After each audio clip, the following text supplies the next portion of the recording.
And now there's justice from the Durham probe. Former FBI lawyer Kevin Clinesmith expected to plead guilty at a hearing tomorrow at the D.C. District Court. He is accused by John Durham of falsifying emails so that the FBI could monitor former Trump campaign advisor Carter Page. He has admitted it. Meanwhile, in Chicago, a district court judge dismissed a lawsuit by Page against the DNC. Joining me right now is the man himself. He is former foreign policy advisor to Donald Trump and author of the upcoming book, Abuse and Power: How an Innocent American Was Framed in an Attempted Coup Against the President. Carter Page is here. It's going to be a bestseller. Carter, congratulations on the book. Good to have you this morning. Great to be with you, Maria. Thanks so much. So we've talked about your story so many times, Carter, but I want to start off with the fact that you were surveilled for a year and you've never been charged with any crime. Maria, not only was I never charged with any crimes, everything I was asked about in about 40 hours of interrogation by both Congress and the Mueller witch hunt and Comey and McCabe's FBI, they never asked me one question which was based in any sense or, could have implied even a crime to the extent that, based on everything that I had actually done. It was all false conspiracy theories and made up lies that were paid for by the Democrats. Yep. And so now we know officially, I've known this, you've known this. A lot of us have we sniffed this out right from the get-go. But we know that you were surveilled. They tried to get a wiretap to surveil you, and they failed initially. But then they got the dossier. So they used the dossier to spy on you. When did you first learn that you were being spied on, Carter? Because it started at the end of 2016, but because of three renewals, they were able to spy on you all the way until October of 2017 while Donald Trump was in office. We're looking at this timeline here as the FBI formally opened a counterintelligence probe, it said, in July of 2016. But we know there was a whole lot of entrapment going on earlier in the year in 2016. Walk us through it. Well, I tell you, this is real election interference. When the Obama administration and Obama's party, the Democrats, and their funding machine, the DNC, paid for this complete scam and led to abusive process in the U.S. Foreign Intelligence Surveillance Court starting on October 21st, 2016, and then continuing all through the transition, President Trump's transition, and was then, the final one, and related to your point about Mr. Kleinsmith, final one was signed off on by Rod Rosenstein in late June 2017, well into the Trump administration. Yeah. So let's just be clear about what Kevin Clinesmith did. 38-year-old lawyer at the FBI.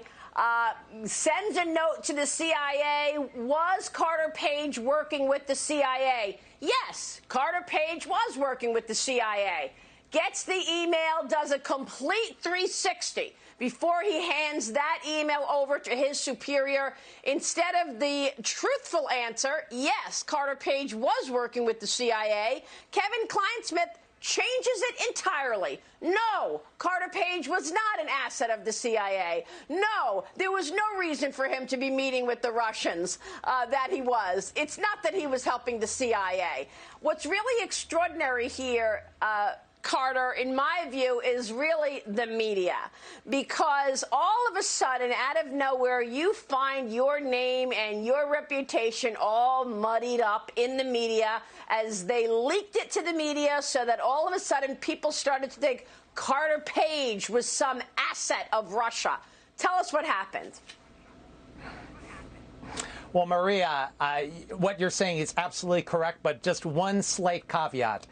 They were muddying me up, but I always kept in mind that they were doing it to just interfere in President Trump's first campaign, to disrupt his transition period, and then really create a terrible abuse of power in the first term, throughout his first term in office as president. So, it really was, I mean, there's just that 5-page information memorandum, the charging document against Mr. Kleinsmith.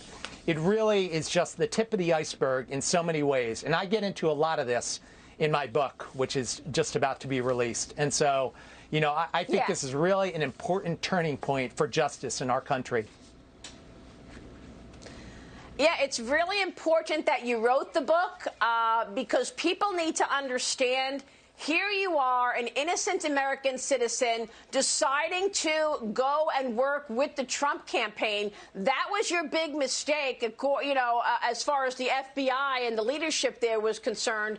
They lie on an application, on an email, saying that the reason that you were talking with these Russians, having these meetings years ago and they knew it was because you were working with the CIA, and they changed a document so that they could get a window into the campaign through you, surveilling you.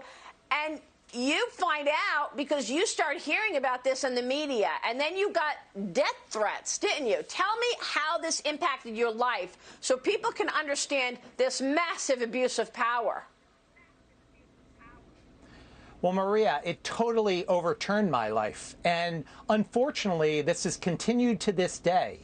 Those death threats, they started back in October 2016 and went for about a year, well into October of 2017, right after my final FISA warrant expired in September 2017.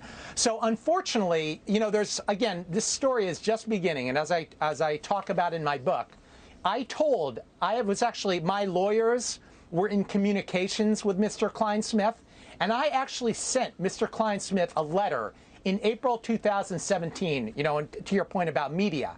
There were some media leaks and lies and misrepresentations on the Rachel Maddow show on MSDNC. And sure enough, I get more threatening calls from Oklahoma that night.